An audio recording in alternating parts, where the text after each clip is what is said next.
Friends, स्वागत है आपका अपने यूट्यूब चैनल सरकारी जॉब फाइटर पर। दोस्तों, अभी अभी मुख्यमंत्री मनोहर लाल खट्टर लाइव थे और मुख्यमंत्री जी ने कई सारी योजनाओं की जो घोषणाएं के धमाके पे धमाके किए हैं, जिनमें सबसे बड़ा धमाका ये दोस्तों, जो लगभग 10 लाख के करीब जिनके बीपीएल राशन कार्ड कट गए थे, तो उनमें से दोस्तों लगभग 1 लाख लोगों के दोबारा से बीपीएल राशन कार्ड की लिस्ट अभी अभी 1 घंटे पहले जारी की है। तो दोस्तों सभी अपना चेक कर लें कि इसका दोबारा से बीपीएल कार्ड बन गया है। और दोस्तों, आवासीय योजनाओं के तहत जल्द जारी होगी फ्री मकान वालों की लिस्ट। तो दोस्तों आगे सभी चीज़ों पर आगे डिस्कस करेंगे और कौन कौन सी अन्य योजनाएं घोषणा की गई हैं। तो दोस्तों, नोटिफिकेशन सबसे पहले पाने के लिए चैनल को सब्सक्राइब कर लें, ताकि जो भी योजनाएं सरकार की आती हैं या जॉब से रिलेटेड इन्फॉर्मेशन आती है, सबसे पहले दोस्तों आपको चैनल पर प्रोवाइड कराने की कोशिश की जाती है। तो दोस्तों सब्सक्राइब जरूर कर लें, बेल आइकन को जरूर दबाएं। तो दोस्तों चलिए सीधे लेके चलते हैं, मुख्यमंत्री मनोहर लाल ने कौन कौन सी अन्य घोषणाएं की हैं और मकानों की लिस्ट है वो कब जारी हो रही है। कर रहे हैं जिनके परिवार की आय 1 लाख रुपया साल से भी कम है, सिर्फ 8,000 रुपया महीना।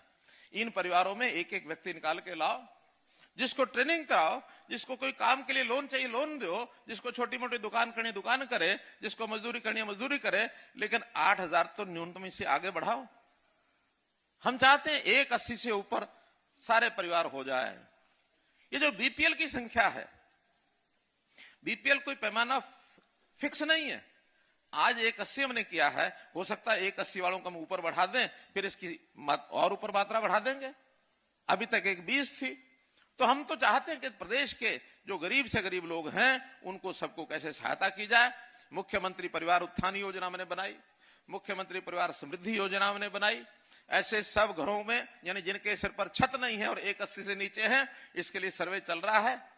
वो भी एक नई योजना, प्रधानमंत्री आवास योजना तो चली रही है, हम अलग से एक योजना बनाएंगे प्रदेश की कि ऐसे जो परिवार छूट गए हैं या कोई नए परिवार हैं जिनको घर चाहिए, इनको मकान की व्यवस्था में कितना सहयोग किया जा सकता, ये हम करेंगे।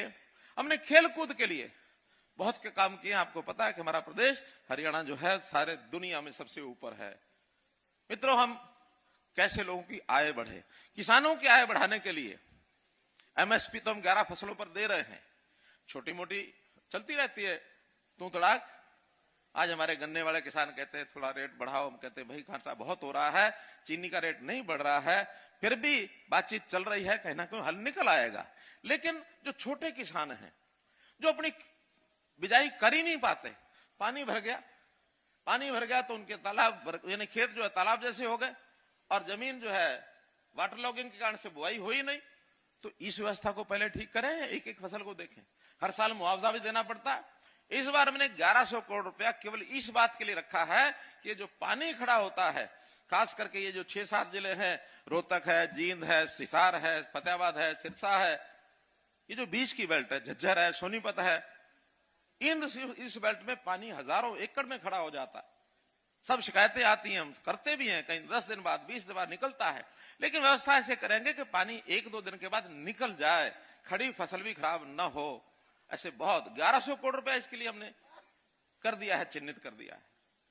तो मित्रों, करने के लिए बहुत काम है। आज अगर मैं ये बताता रहूंगा तो फिर आप वाली जो जिस बात के लिए आप बैठे हैं वो बात रह जाएगी।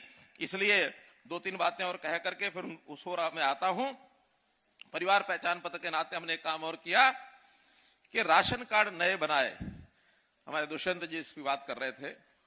12 लाख लोगों के नए राशन कार्ड बने हैं।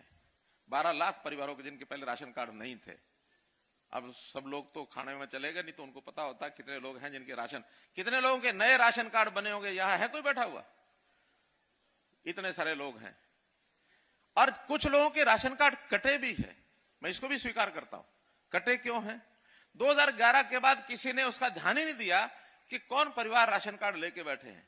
1.25 लाख लोग तो ऐसे निकले जो इनकम टैक्स की रिटर्न भरते हैं और राशन कार्ड बना रखा है, पीला राशन कार्ड। अब वो तो डिपार्टमेंट से पता लग गया हमको भी ये लोग हैं, बताओ इनमें से, कहिए 1.25 लाख लोग तो इनमें से आपके इनकम टैक्स भरते हैं।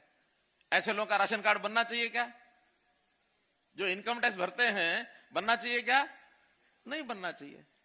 ऐसे ही बहुत पैरामीटर हमने इनकम के लगाए। हाँ, उसमें से जो शिकायतें मिली थी, क्योंकि 1 जनवरी से हमने लागू किया, जिनके कट गए शोरगुल तो करना ही था, सबने किया।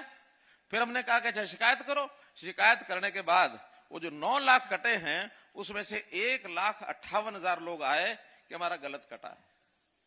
यानी 7.5 लाख तो आए ही नहीं मुड़ के। उनको पता लग गया कि हाँ वो गड़बड़ जो पहले चलती थी अब चलेगी नहीं। इस 1.5 लाख का फिर घर घर जाकर के हमने सैंपल करवाए हैं। अभी लगभग 1,08,000 का तो निरीक्षण हो चुका है, 50,000 बाकी हैं। उस 1,08,000 में हमें भी लगता है कि चाहे थोड़ी बहुत छूट देनी पड़ती है तो भी उसमें से लगभग 93,000 लोगों के राशन कार्ड दोबारा बना दिए हैं, 93,000 बना दिए हैं। अभी जो 50,000 हैं हो सकता है उसमें भी 20-40,000 और बन जाएंगे। जिसका नहीं बनेगा मानो टाइम के अंदर, और उसको ठीक से हम जवाब भी नहीं दिया, तो उसका हमने कहा कि जनवरी का राशन उसको भी मिलेगा जिसका अभी हमने जांच पूरी नहीं की है। किसी की शिकायत नहीं रहने देंगे।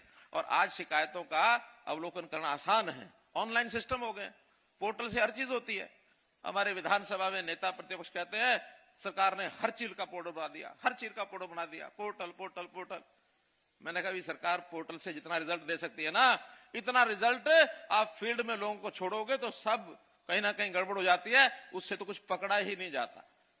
हमने इस पोर्टल से 2.5 लाख बच्चे आज से 3 साल पहले वो निकाले थे जिन बच्चों का एडमिशन प्राइवेट स्कूल में भी था, सरकारी में भी था।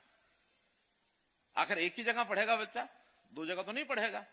जब ये किया तो 2.5 लाख बच्चे उसमें से नाम कम हो गए। क्या आरोप लगाया कि हाँ बच्चों ने पढ़ना ही छोड़ दिया। अब कोई भी अपने मतलब की बात अपने तरीके से निकालेगा, लेकिन हमको निडर होकर के जो सुधारवादी कदम है वो लगातार चलाएंगे, जनता के सुख के लिए चलाएंगे, जनता की शांति के लिए चलाएंगे, जनता के लिए वास्तव में जो गरीब हैं उनको कैसे ऊपर उठाया जाए इनके लिए चलाएंगे मित्रों। तो इसलिए मेरा कहना यह है कि हमने जितने भी काम किए हैं वो जनहित में किए हैं। अभी एक आज नई चीज का भी मैं शुभकामना देता हूं उस कंपनी को भी। और जैसा हमारा ये जो क्रांति चल रही है इलेक्ट्रॉनिक टेलीकॉम की, इस आईटी के जमाने में बहुत आगे बढ़ गए हैं। मोबाइल की क्रांति तो बहुत हुई है, और उस मोबाइल की क्रांति में आज एक कंपनी ने 5G हरियाणा में लागू कर दिया है। अभी तक 4G पर चलते थे, आज ही हरियाणा में जियो कंपनी ने 5G चालू कर दिया। अब हमारे जो लोग कंप्यूटर का उपयोग करते हैं, मोबाइल का उपयोग करते हैं, ऐसी जितने भी इलेक्ट्रॉनिक चीजों का उपयोग होता है उसकी स्पीड बहुत बढ़ गई है। और कल ही हमने कुछ कंपनियों से बुला करके ये जो इंटरनेट का स्पीड है, मेगाबाइट्स क्या रहता है वो, एमबीपीएस की क्या, हाँ, तो इस प्रकार से ये जो हमारी हर चीज की स्पीड कैसे बढ़े, इंटरनेट की सॉफ्टवेयर की व्यवस्थाएं कैसे अच्छी हो, 3 कंपनियों को हरियाणा का काम वो भी दिया है ताकि हमारे यहाँ ये सारी लाइन जहां जहां बिछनी है वो सारी बिछ जाए। तो ये जनता के सुख सुविधा के लिए बहुत से हमने काम किए हैं। स्वास्थ्य के नाते से जो चिरायु की बात हमारे दुष्यंत जी ने दोहराई है उसको मैं दोहराना नहीं चाहता।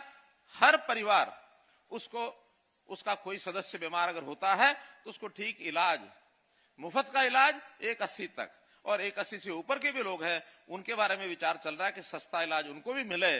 तो इसकी भी योजना हमारी आगे बन रही है। जहां तक आज की योजनाओं का विषय है, एक सबसे बड़ी बात तो मैं करने जा रहा हूं कि जो हमारे गांव में पहले कभी ग्रामीण खेल